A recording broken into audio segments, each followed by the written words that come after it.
Hello. I've not done one of these in a while, and honestly, I feel like I'm gonna do it every time I have like a wait or something. It's been a good bit. I don't know. Um, I forgot. Like one of the challenges that I was gonna give myself for this video is no filler words. No filler words such as like, um, but yeah, and etc. There's too many filler words, and I hate them. I hate them a lot. I hate them a lot. Oh man. Anyways, welcome back to another journal entry of mine. Today I will be analyzing 3 movies that I recently watched. 3 movies that I recently watched. These movies consist of. Oh my god! I gotta search it up. Oh my god. Okay. So it is. So these 3 movies are Eternal Sunshine of the Spotless Mind. We have Eternity, and I just watched it. Good Will Hunting. So those are the 3 movies that I recently watched, and I wanted to do a personal reflection analysis about it, and I was very, let's say it helped me open my eyes to a lot of things. I felt like I had quite the breakthrough going through these movies and finding more of what I want in life. These movies revolve around more so life and love. 2 of them being more so love, but one of them being a little more about life. And yeah, they made me bawl my eyes out. Not Good Will Hunting. Good Will Hunting was more inspirational than sad for me, because it opened my eyes for other things. But the first 2 movies that I mentioned, Eternal Sunshine and Eternity, are amazing films. All these are amazing films, right? But these are the ones that truly grasp what I would want to feel in a way about life. And let's just get started. I'm just going to keep rambling on how good these movies are, but Eternal Sunshine of the Spotless Mind, I never thought that I would connect that well to it. It gave a lot of themes surrounding love, themes of abuse, themes of neglect, themes of just all sorts of negative things that go on around love, but also the positive things. And we dive into a story with Jim Carrey, of all people. I didn't think it'd be that crazy because Jim Carrey was in it. And I was thinking, Jim Carrey, we're talking about The Mask, we're talking about Dr. Eggman, we're talking about Ace Ventura. Like, dude, this guy's the man. But he made me bawl my eyes out. That was a phenomenal movie in itself.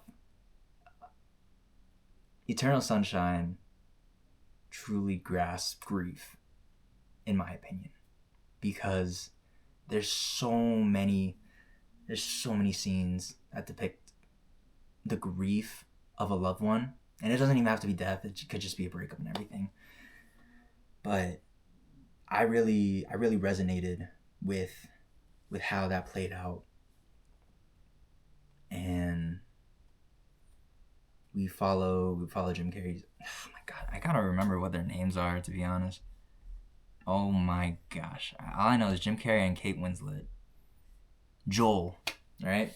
Joel. We follow the story of Joel and Clementine, right? So Joel and Clementine, we start off the movie at like a train station, and then he goes to another train. Joel goes to another train station, and then he finds Clementine. right? They have a blast for some reason. They have a random ass encounter, and they have a blast in Southampton, and they just hit it off the bat, and then it cuts to a scene where he's just bawling his eyes out, like, why don't you remember me? Why don't you remember me? And it turns out that they, the girl actually had a procedure to wipe her own memory. And in turn, she doesn't remember who he is. So after that, he decides that he wants to get the surgery after much contemplating. When that happens, so much around this. Like, we have the doctor, we have the doctor's assistants. The doctor's assistants are the ones who actually do the procedure, and usually they just go in, they go out. But with Joel's case, they go in. Joel has so many memories of Clementine, and it gets to a point where it's like he doesn't want to forget. He wants to more so accept that these were the memories, and he wants to make more memories. But they slowly unravel more of what he actually felt within the relationship, even when it wasn't love, but it actually was. And there was one scene, it was like one of the final scenes of like his memories, and they were at a beach house. This was the original meetup of Joel and Clementine. They originally met up at a beach house, but it turns out that that meeting at the train station, it was all after this happened. And that one hit a lot because it shows how much he was grieving the relationship. It shows how much he actually cared for her. And it wasn't just a one-way street. It was a two-way street of grief. She subconsciously wanted to be with him, love him, whatever. And the same way goes for him. And he's like, oh, please, let's go back to the beach house. Let's go back here. And I'm just bawling my eyes out. This shit is crazy, bro. Because that hit deep. That hit home. I could not fathom the amount of feelings I was feeling in that moment. And you just, it's just a great movie. It's just a great movie. If you are going through a breakup or anything, I heavily recommend it. But knowing that Joel is a man who grieves someone who just seems to move on so quickly, I felt that in a lot of instances. And it wasn't even just relationships. It's sometimes the friendships, more so friendships in the past, like back in like grade school, middle school, whatever. Like, people just like move on. They act like they don't know you, and it's like, that's fake. It's whatever. That got me mad. But when it came to more of the relationship, they move on quickly, and it just seems like they don't care. They still do care. It's just a matter of how much they were already processing and how much you were processing. Because for me, it was always at the end I was processing. And I don't want to make assumptions, but I want to say they were processing towards the end. Because I never actually broke up with someone, right? I never had to break up with someone. And it was hard.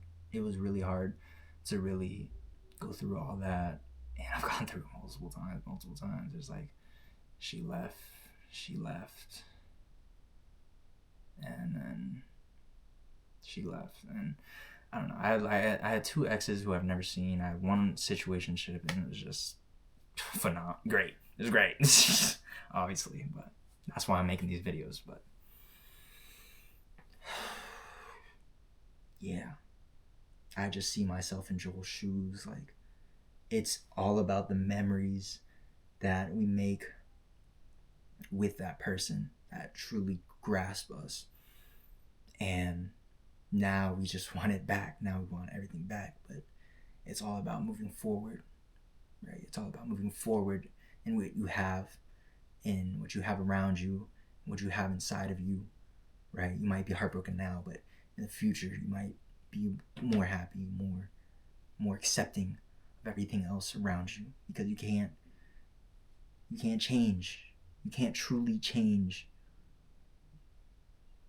whatever actions, or you can change actions, but you can't change what's not within your control. It's just not possible.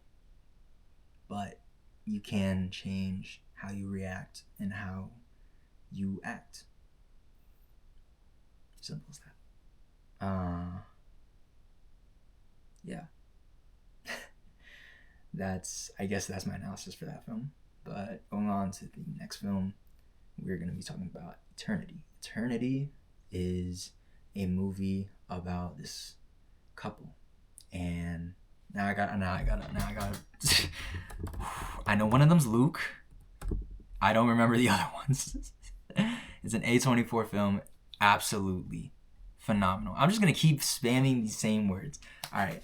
It follows Larry and Joan, this elderly couple, right? They're 65 now, and no, they've been married for 65 years. I'm looking at Wikipedia right now. We got Luke. Nope, I'm stupid. We have Miles Teller, we have Elizabeth Olsen, and we have Caitlin Turner, right? All A-list celebrities, whatever. And it follows this elderly couple, and they're just bickering at each other, blah blah blah blah blah. And Larry just dies. Well, he doesn't just die. He was eating pretzels at a family function, and before that, Joan had cancer, and she was gonna die soon as well. And when we cut scenes to Larry after death, he is young again. He's fresh again. He wakes up. What is this? This is like the afterlife beta, I guess. I wouldn't say beta. It's more so like limbo, because you gotta decide on what afterlife you want, what type of eternity you want. And he's just going around. 7 days go by. He's like looking for his wife and everything. And then his wife appears. And then he was about to go to eternity. But then he turns back after seeing her. He's like, oh my God, Joan. But at the same time, when Joan comes up, there was this bartender who was talking to Larry. Was it Luke? Luke, yes. His name is Luke, and he has been waiting for her for like 67, like no joke, not being ironic, not being funny, 6-7 years of waiting for Joan, because he was her ex-husband who died in the war, and Larry came after. And so this whole movie is just, who should she go for eternity, right? Should she pick Luke? Should she pick Larry? It's very rough, right? Because she could either have the life of that she never had with Luke, or she could have a life continuing with Larry. And so it comes to a point where there's too much going on. She's about to go by herself somewhere, or with her best friend. And then Larry, he remembers something. There's this aspect of the afterlife, right? You go back to the form of your happiest self. You go back to the form of your happiest self. And he was his happiest when he was with Joan and 2 kids. Well, after the birth of one, and I think the other one was like a few years older. But he then remembers that. He goes back to Joan. This is the real header for me. He goes back to Joan, and he realizes she never had long hair with him.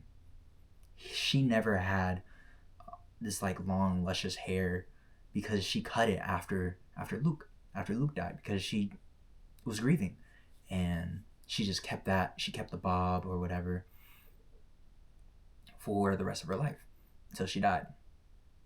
But after that, Leia realized that she was her happiest with Luke. And so it comes back to the theme of, if you love something, let it go. And if it comes back, and it was truly yours. And I really like how they portrayed love in that scene, because he was willing to give up an eternity with her for her to be happy. And I want to say that that's someone defines love for me. How do I even put it? I'm low-key gonna cry to the thought of this, because like it hits deep again.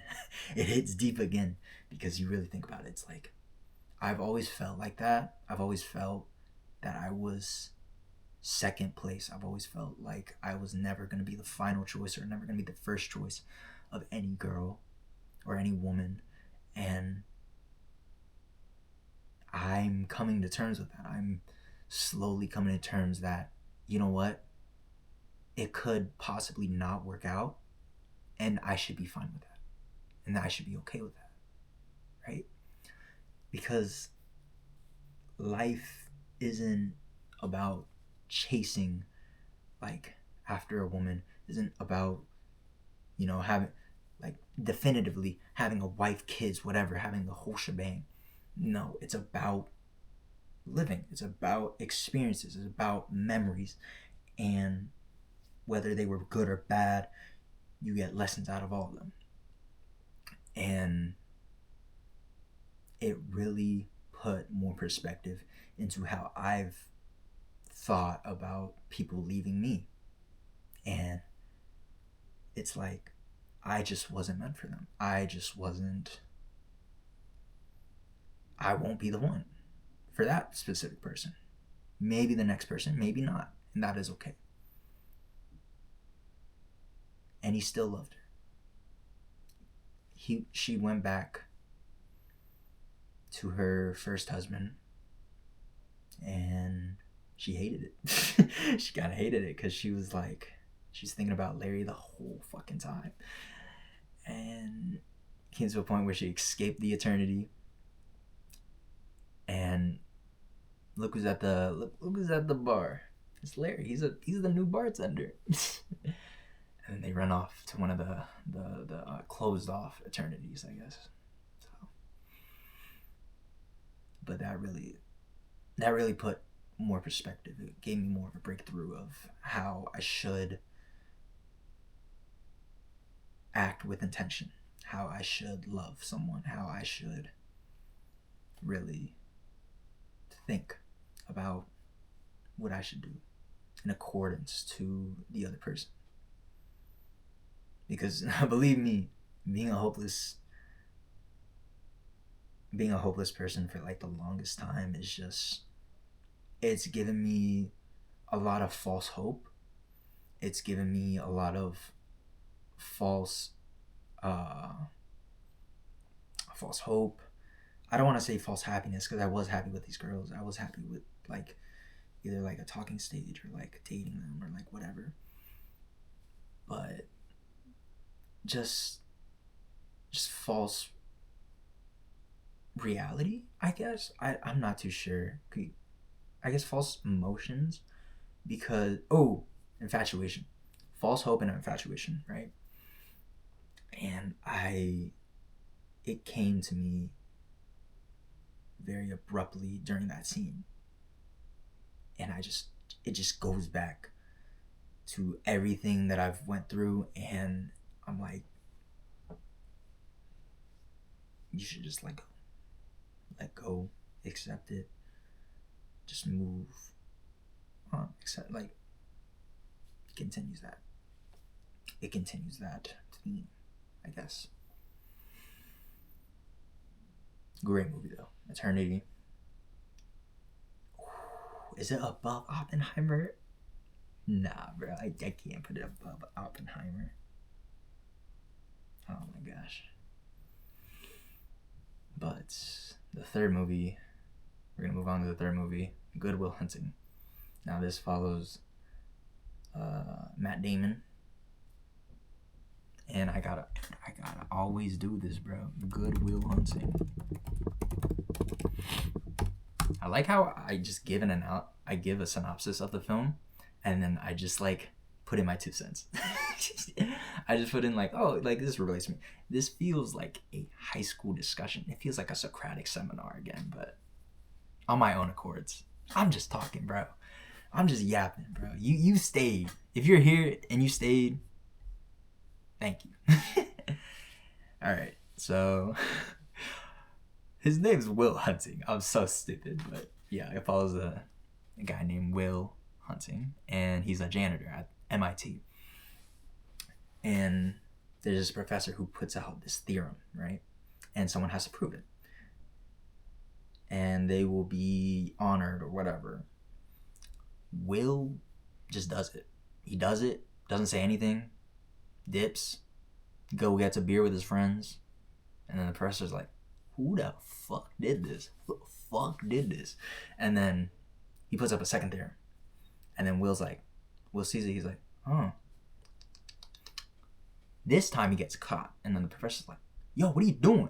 That's real work right there. He's like, yeah, go fuck yourself, you know?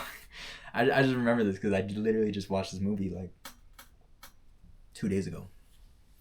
And throughout this film, we just see a man struggling. But he puts on this tough guy act, like, ooh, I'm a tough guy, I'm a smart guy, blah, blah, blah, you know? But he doesn't apply himself, truly. Like, he loves reading, he loves building knowledge, but he doesn't apply himself. And so the professor's like, all right, I can get you out of jail. All right, by the way, he got in jail, but I can get you out of jail. But you'll have to work with me and go to therapy. And then he goes to therapy, and then he scares off like the first 4, I think. And then he gets one person, and then the professor gets one colleague that he knew from like years back. That's Robin Williams' character, Sean. He began to form a mentor-mentee relationship with Will, and it seems that Will is just not having it, and then Sean just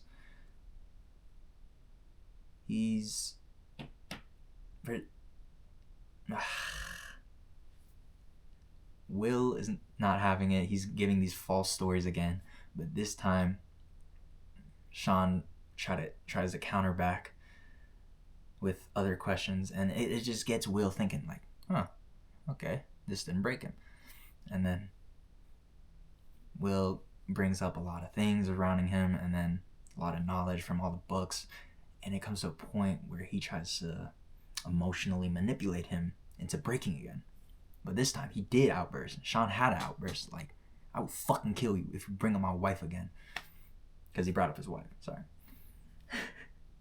And after that, Sean was not reluctant to work with the kid. He's actually somewhat excited, you know, because he's like, you know what? I kind of feel for the kid. I want to keep trying. And then they keep on having therapy sessions, and it came to a point where he was silent for a good amount of sessions until this one session, and they were talking, and boom, they're finally talking about stuff. But Will is still hiding stuff. And Will went to a bar, he met this girl, he like defended his friend from this one guy. It was the whole like how you like them apples scene, you know? But then Sean takes Will out to the park. This is like one of the most famous scenes of the movie. They go out to the park and they talk, and they're like, you know, you may have all these books and knowledge and everything. You might look tough and everything on the outside, but I know you're scared shitless as a boy, and I can't help you if you're not willing to open up, because you weren't able to have those experiences. You weren't able to have more experiences outside of your life here in Boston. And throughout the film, it was just therapy session after therapy session. He starts opening up more and more, and they were connecting really well because they were similar characters. It was like more of a parallel to each other, right? They seemed like each other. And it came to a point where he was with the girl, but it showed that he was scared. He was scared to be with the girl because he started making up lies. He made up lies that he was like, he had 12 brothers, that he was living with like 3 of them. And those weren't true because he was trying to protect his own feelings. He was trying to protect her from his past or from all this trauma dumping. But it came to a point where he broke. He broke because the girl found out that he was lying, but she actually cared for him and wanted to know all these things. And this was honestly more so about life, you know, because throughout the film, it was just a struggle of knowing when to do or not to do. But in reality, you should just go for it. You should just live, not necessarily without regrets, but don't regret not taking action to something you feel like will be beneficial to yourself. Because when Sean was talking about his wife, she died of cancer, and Will kept asking him, oh, do you regret being with her? Do you regret those like years? He's like, and Sean was like, I never regret a single day being with her. And it goes to show how much Will hasn't experienced because he hasn't given himself that chance, because he's still this scared little kid who's unable to break out of his own shell, even though he has so much talent, even though he has so much going on for himself. But he just has to break through. And I saw myself within that kid, within Will, being just some scared kid. Like even now, like I'm still scared to just go in a relationship, like head on deep. At the same time, I feel like the amount of love that I could give to someone would be tremendous. Like even if it hurts me, like I just have to go on about it. I can't say you shouldn't be scared, because it's very valid to be scared, you know? And you don't know what can come out of this relationship, but give it a try. Give it a try, and you'll be able to know through experience. You'll be able to live life how you should live life. Either she's right for you or she's not.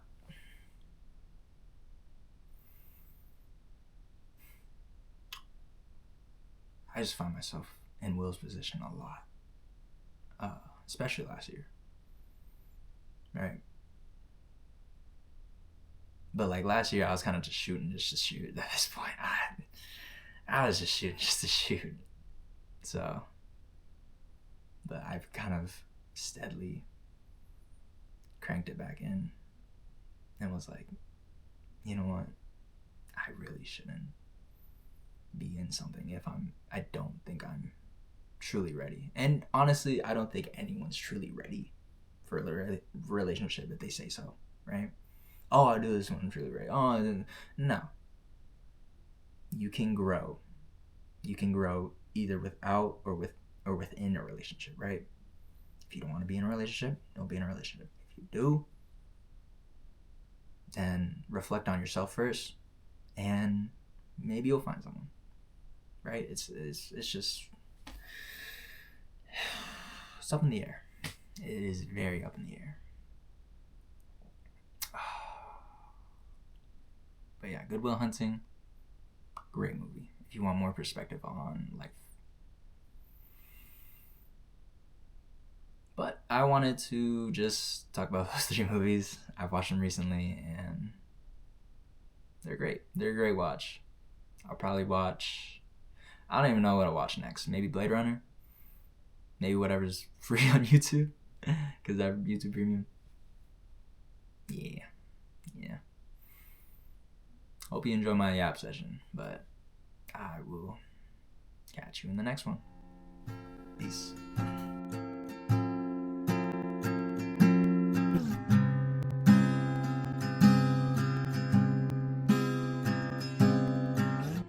Years from now, I wanna have a family with a very big house, the kids running around. Look at that sound of joy coming from